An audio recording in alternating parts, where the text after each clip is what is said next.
Bueno, bienvenidos a otro episodio de Hablemos de. En este caso, vamos a hablar de cómo hacer más eficiente el proceso de atención sin perder el toque humano. Para nosotros, dentro de Media, que estamos todos los días conversando con clientes en diferentes industrias, vemos que esto realmente es un problema bastante grande y que están metiendo mucho el foco en grandes empresas. Así que para eso invitamos a la guía Iliana Sánchez. Ella es Director of Attention Digital and Call Channel en Telefónica. Así que la guía, ¿cómo estás? Un placer, gracias por sumarte. Hola, muy bien, gracias. Gracias a ustedes por invitarme. Buenísimo, genial. Bueno, qué tema importante, ¿no? Pues por un lado tenemos a los clientes que quieren respuestas rápidas, que quieren tener todo solucionado lo más rápido posible. Por otro lado tenemos algo que es bastante curioso, que es que las grandes empresas todavía su diferencial sigue siendo ese toque humano. De hecho, leía el otro día un estudio de Accenture que decía que el 50% de los clientes de banca, por lo menos en la industria financiera, digamos, el diferencial de los bancos tradicionales versus los bancos digitales es justamente la confianza y ese toque humano. Entonces, ahí la pregunta es, ¿qué tipos de servicios crees que se pueden automatizar? ¿Cuáles crees que es clave el contacto humano? Si es que crees que en algunos todavía es clave el contacto humano, si se pueden combinar. ¿Cómo lo ves? Sí, sabes, yo creo que hay que tener en cuenta varios aspectos porque si nos vamos desde el ámbito técnico, todo es susceptible de automatización. Y si nos fuéramos solo desde el ámbito de eficiencias de una empresa, uno diría, listo, automaticemos todo, hacemos la operación costo eficiente, perfecto.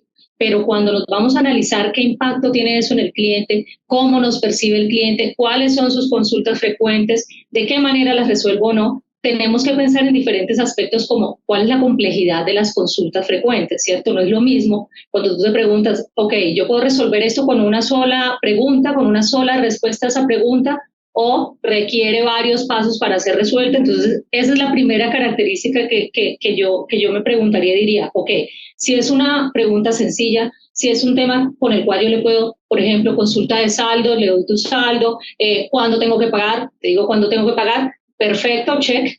Pero si tengo que realizar un proceso mayor, cuando ya es una consulta de por qué el cliente, una vez explicado cuál es su valor a pagar, cuáles son sus servicios, aún no lo comprende, si hay un proceso complejo detrás de eso, y ahí nos vamos a la atomicidad de la transacción, si hay un proceso complejo, yo diría, ok, listo, hay una parte que puedo automatizar, pero siempre les tengo que dar la opción de elegir.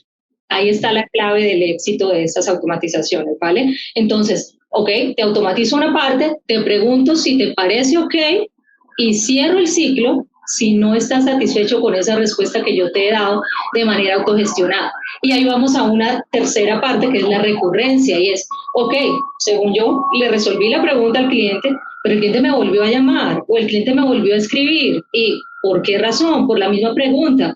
Entonces hice algo mal. Entonces ya esa segunda vez que el cliente me llama o escribe, ya es una automatización que yo no debería exponerle, sino que en ese caso le debería dar la opción de pasar a asistido.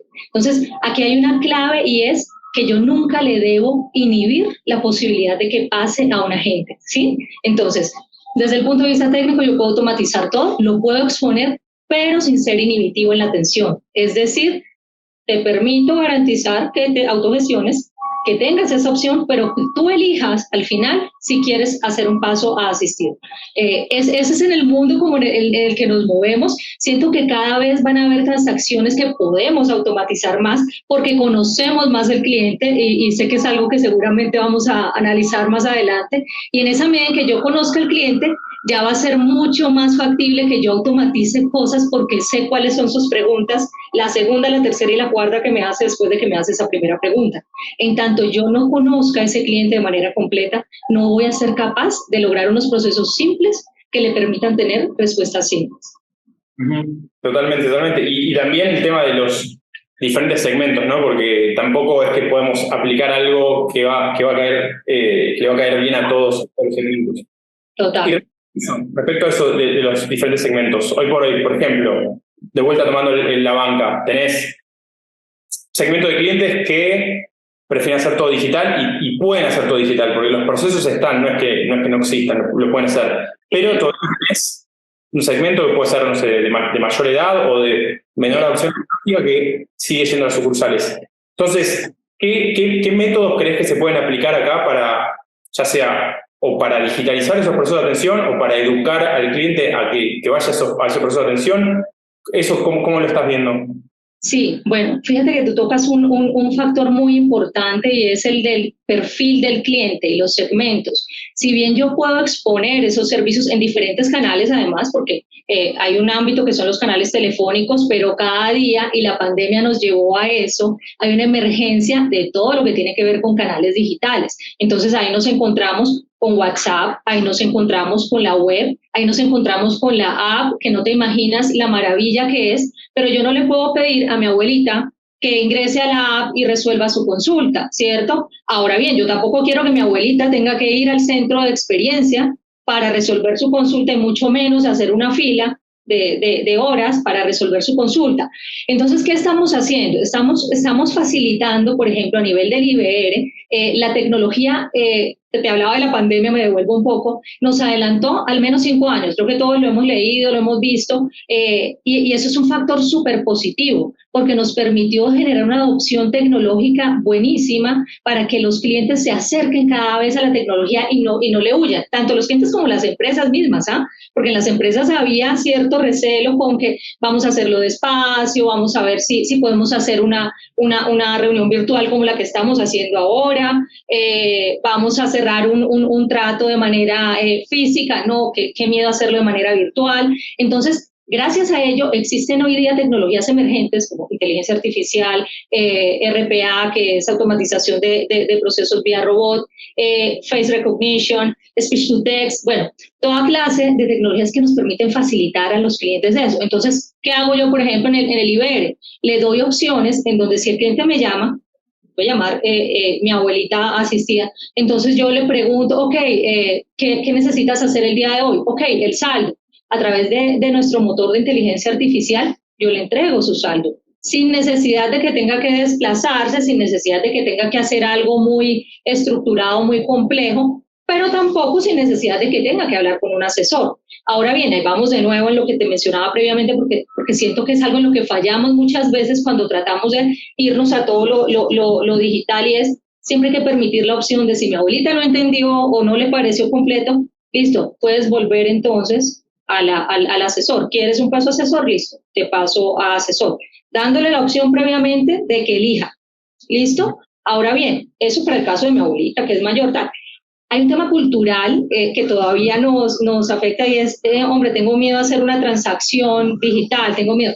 Entonces hay un tema de comunicación y transparencia en esa comunicación. Ayer hablaba con un ex jefe que me decía, ¿sabes cuál es la principal razón por la cual nuestros clientes no compran en digital? Y yo, ¿cuál? Que no están bancarizados. Me dicen, no, que no conocen que pueden hacerlo.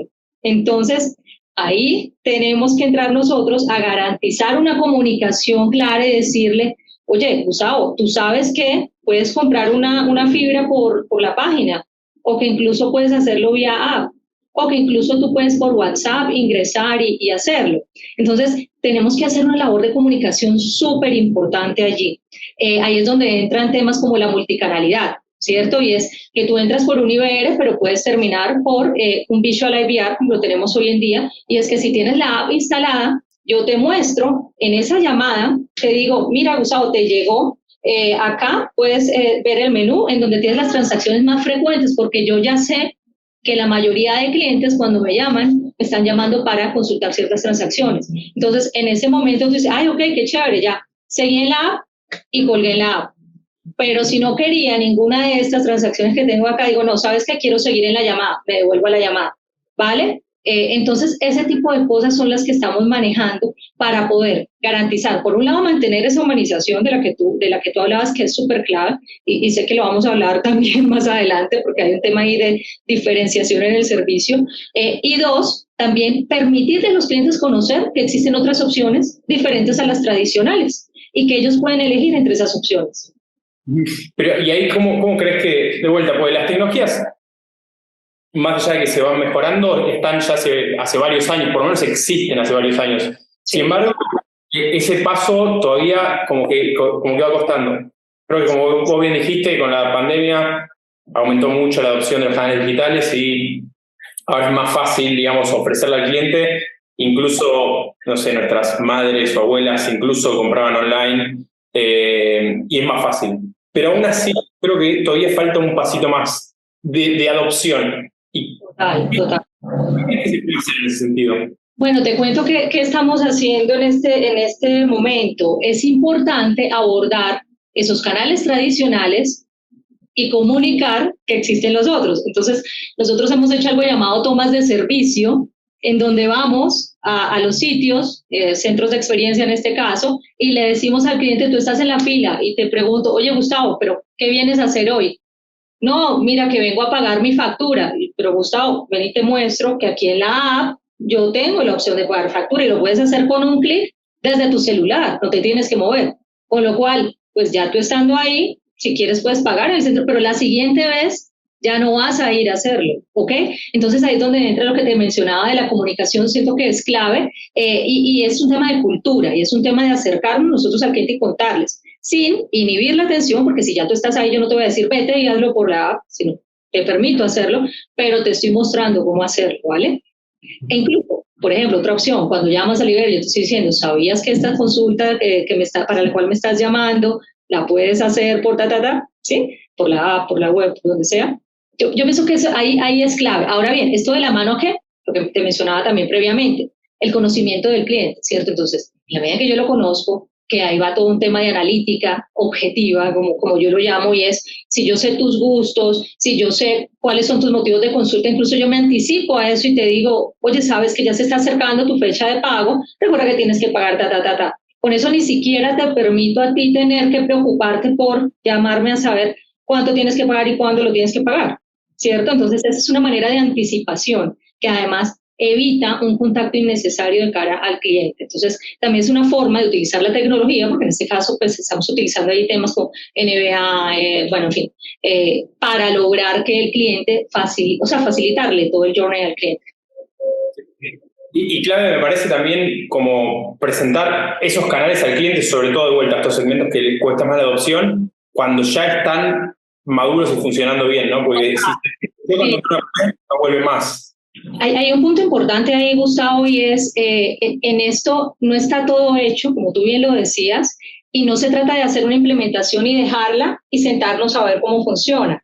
Aquí entra un término de fail fast, que es un término muy de metodología Agile, y es, listo, lo hiciste bien, no funcionó, fallaste, corrige. Entonces, yo siento que hay tres factores importantes acá. El primero que te mencionaba, la analítica objetiva para poder modelar esos ciclos o esos journeys del cliente, y es saber cuáles son sus conductas normales o frecuentes, cuál sería, que ahí viene la predictiva, cuál sería su siguiente pregunta. Sobre eso, el segundo factor es modelarlo de manera consistente, completa y correcta. Y es que listo, yo sé que en un año se te vence o queda obsoleto tu equipo, whatever que sea el equipo, te voy a ofrecer el equipo, te voy a permitir que te llegue a la casa, ¿sí? Entonces, te modelo todo el journey para que tú no tengas ninguna fricción. Y el tercero es evaluar si esas automatizaciones que yo he hecho realmente están dando los resultados que necesito, no solo para mí como empresa, sino para ti como cliente sobre todo. Y es, ¿cómo mido eso? Es cuántas interacciones has tenido que hacer tú en cualquiera de nuestras líneas de atención, si te las hemos resuelto o no. ¿Cómo ha sido tu experiencia? Que bueno, existen los factores de NPS, ISC y demás para medir esa experiencia. Entonces, siento que esos tres factores son fundamentales para poder lograr la evolución y siempre estar abierto a que esto es un tema de mejora continua. O sea, esto no es que lo cierras y ya te sientas a ver cómo funciona, sino que te lo tienes que ir evolucionando, porque además la tecnología va evolucionando. Más nos tardamos nosotros en darnos cuenta que salió una nueva herramienta a que salga la siguiente. Claro, totalmente. Y en términos de herramientas, de software, incluso de tácticas, ¿qué crees que hay ahí que las empresas pueden probar o deberían ver o deberían analizar y deberían utilizar para poder justamente hacer esto de mantener la eficiencia al mismo tiempo que mantener esa humanización, digamos? Sí, mira, yo siento que lo primero que hay que preparar es cómo están nuestros sistemas legados preparados para eso. ¿Por qué? Porque la base del conocimiento de nuestros clientes, de las transacciones, sea cual sea el negocio, está ahí. Si nuestro sistema es capaz de permitir exponer esos servicios para que sean utilizados en cualquier canal, ya esa es la primera ganancia que tenemos. Entonces, eso, preparar, que es como la base. Sobre eso, generar esa capa de exposición. Entonces ahí en esa capa de exposición entran lo que hablábamos previamente de inteligencia artificial, omnicanalidad, entonces entran temas como robotización de procesos, que es el tema de RPA, todos los temas de analítica que son NBA, ¿sí? Que son temas de real-time decision también, que son tanto para explotación de la información misma como para exposición de esos flujos hacia el cliente.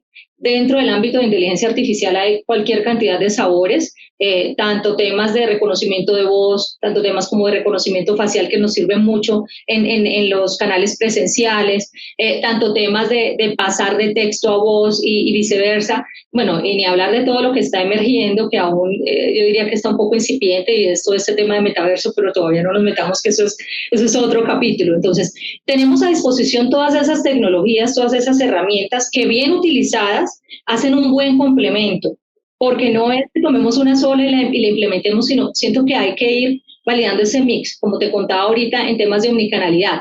Entonces, ver qué se adapta mejor en cada uno de los canales, ¿vale? Entonces, tú puedes montar inteligencia artificial en el call center, tú puedes montar inteligencia artificial en WhatsApp, tú puedes montar temas de analítica predictiva en tu core y exponerlo en cualquiera de los canales. Tú puedes montar temas de reconocimiento en los centros de experiencia o en los canales presenciales. Entonces, es muy importante tomar esas tecnologías y validar dónde se adaptan mejor y dónde les sirven más al cliente, ¿vale? Sí, totalmente. Bueno, y respecto a eso, también, digamos, lo de vuelta, optimización versus contacto humano. Un poquitito hablamos sobre eso, sobre...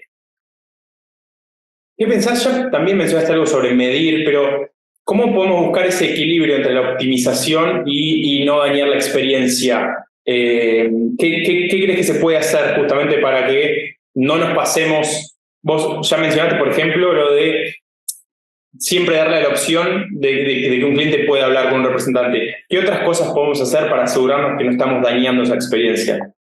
Sí, mira, yo siento que eso es la clave. Para no perder el equilibrio, lo que tenemos que garantizar es esa posibilidad de salida, como la puerta de escape, para garantizar que si el cliente, que lo hablábamos también del perfil del cliente, si realmente él todavía siente un rechazo o siente que no le estamos facilitando a través de la autogestión su solución, esa puerta de escape es hablar con un asesor. Ahora bien, siempre hay un riesgo en hablar con un asesor también, ¿cierto? Porque ahí entran a jugar otros factores que todavía con los temas de autogestión se pierden, y son la amabilidad, la atención, porque la atención envuelve toda una serie de factores, y la atención es desde cómo escuchas al cliente, qué es lo que te está diciendo, cuál es su problema real y por qué se tomó el trabajo de llamarte o escribirte o lo que sea. Entonces, ahí entra un factor fundamental, y es la capacitación constante que hacemos a esos asesores, la formación, el conocimiento que tienen, no solo de nuestras herramientas como empresa, sino del cliente. Si saben que está llamando un cliente B2C, por ejemplo, no tiene las mismas necesidades que un cliente B2B, que tú lo hablabas previamente también, el tema de los segmentos. Cuando vamos a automatizar, por ejemplo, no es que, listo, ya lo hice para B2C, lo voy a poner para B2B.